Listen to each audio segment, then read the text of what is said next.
स्वागत है आप सभी का दोस्तों। उम्मीद करता हूं कि आप सब अच्छे होंगे।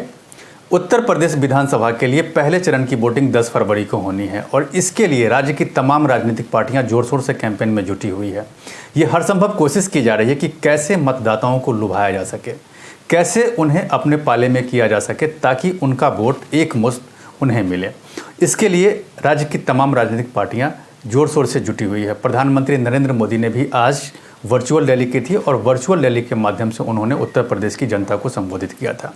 चूँकि पहले चरण की वोटिंग वेस्टर्न यूपी में होनी है, पश्चिमी यूपी में होनी है, इसीलिए पूरा फोकस प्रधानमंत्री का वेस्टर्न यूपी के लोगों पर ही रहा और उनका जो फोकस था वो समाजवादी पार्टी और अखिलेश यादव के शासनकाल पर था। और वो क्या था वो मैं आपको बता रहा हूँ। दरअसल प्रधानमंत्री नरेंद्र मोदी उत्तर प्रदेश की जनता को ये समझाने की कोशिश कर रहे थे कि अगर उत्तर प्रदेश की जनता समाजवादी पार्टी को या फिर अखिलेश यादव के गठबंधन को अगर सत्ता में लाती है तो एक बार फिर से वेस्टर्न यूपी का जो इलाका है वहाँ के लोगों को फिर उसी तरह के समस्याओं से सामना करना पड़ सकता है जो अखिलेश यादव के शासनकाल में थे, जब गुंडागर्दी हुआ करती थी, जब हिंसा हुआ करते थे। उन्होंने कैराना को याद दिलाया, प्रधानमंत्री नरेंद्र मोदी ने उन्होंने मुजफ्फरनगर दंगे को याद दिलवाया कि अगर आप उत्तर प्रदेश में समाजवादी पार्टी गठबंधन की सरकार को अगर आप लेकर के आते हैं तो एक बार फिर से आप लोगों को उसी तरह के दंगे दिखाई देने पड़ेंगे। इसीलिए अगर आपको किसी भी तरह की नाराज़गी बीजेपी से है तो उस नाराज़गी को बीजेपी दूर करेगी, लेकिन आप अपना वोट बीजेपी को कीजिए, ना कि समाजवादी पार्टी गठबंधन को। इसीलिए उनका फोकस जितनी देर उन्होंने भाषण दिया उस भाषण में सिर्फ और सिर्फ समाजवादी पार्टी गठबंधन और अखिलेश यादव थे। क्योंकि इनके शासनकाल में ही मुजफ्फरनगर में दंगे हुए थे या फिर कैराना में दंगे हुए थे, जिसके बाद लोगों ने वहाँ से पलायन करना शुरू कर दिया था। तो प्रधानमंत्री नरेंद्र मोदी का जितना देर भाषण रहा उस पूरे भाषण के दौरान अखिलेश यादव और उनकी समाजवादी पार्टी ही फोकस में थी। तो इससे एक बात तो ये साफ हो गया कि बीजेपी को उत्तर प्रदेश में अगर कोई पार्टी टक्कर दे रही है तो वो समाजवादी पार्टी ही दे रही है। और इसीलिए समाजवादी पार्टी के जो मुखिया हैं वो लगातार बीजेपी पर हमलावर हैं और हर संभव कोशिश कर रहे हैं कि बीजेपी के जितने भी जो मुद्दे हैं जो इन 5 साल में बीजेपी के शासनकाल में हुए हैं उन मुद्दों को समाजवादी पार्टी उठाने की कोशिश कर रही है ताकि वो भी पब्लिक को ये बता सके कि समाजवादी पार्टी बेहतर थी, ना कि बीजेपी। यही चीज़ अखिलेश यादव बार बार कर रहे हैं ताकि पब्लिक को ये समझा सके कि आप समाजवादी पार्टी को वोट कीजिए, ना कि बीजेपी को। जबकि प्रधानमंत्री का पूरा फोकस रहा है कि किसी तरह से उत्तर प्रदेश की जो जनता है, जो वेस्टर्न यूपी के जो जाट समुदाय के जो लोग हैं, जो प्रधानमंत्री नरेंद्र मोदी से नाराज़ हैं, उनको अपने पाले में किया जा सके। आप खुद सुन लीजिए कि प्रधानमंत्री नरेंद्र मोदी क्या कुछ कह रहे हैं। 5 साल पहले गरीब, दलित, वंचित, पिछड़ों के घर, जमीन, दुकान पर अवैध कब्जा, ये समाजवाद का प्रतीक था। लोगों के पलायन की आए दिन खबर आती थी। अपहरण, फिरौती, रंगदारी ने मध्यम वर्ग को, व्यापारियों को तबाह करके रख दिया था। 5 साल में योगी सरकार उत्तर प्रदेश को इन हालातों से बाहर निकाल करके लाई है और ये कोई मामूली काम नहीं है। मैं भी सालों तक एक राज्य का मुख्यमंत्री रहा हूं। इतने कठिन परिस्थितियों से प्रदेश को बाहर लाना, दंगों से मुक्त कराना, शांति और सुख की जिंदगी का विश्वास पैदा करना।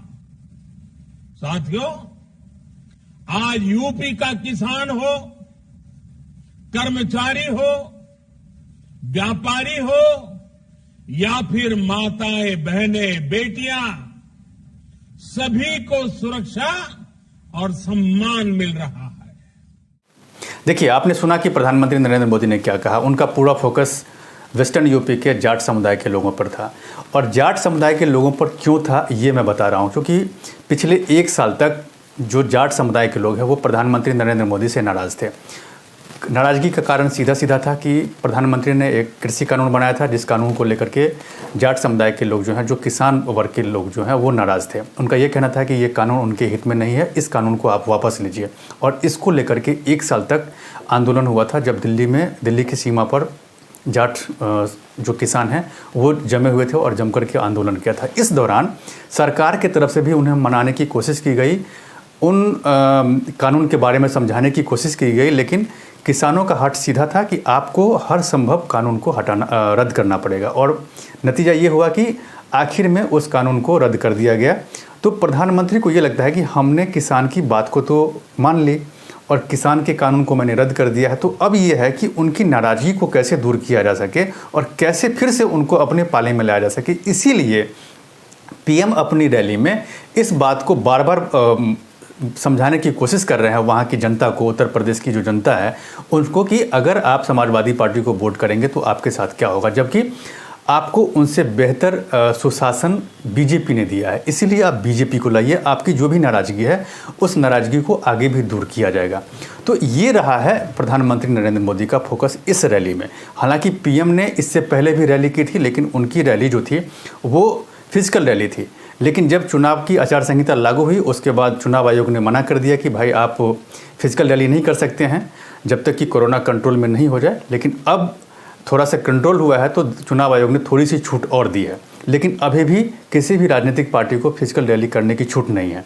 अब देखिए योगी आदित्यनाथ भी रैली कर रहे हैं वेस्टर्न यूपी में जाकर के, और उनका भी पूरा फोकस समाजवादी पार्टी के शासनकाल में जो हुआ था हिंसा, उसी हिंसा पर भी उनका फोकस है।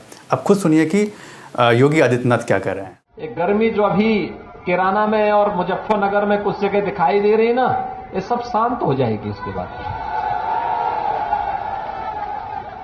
क्योंकि गर्मी कैसे शांत होगी ये तो मैं मई और जून में भी इसको बहुत शिमला बना देता हूं।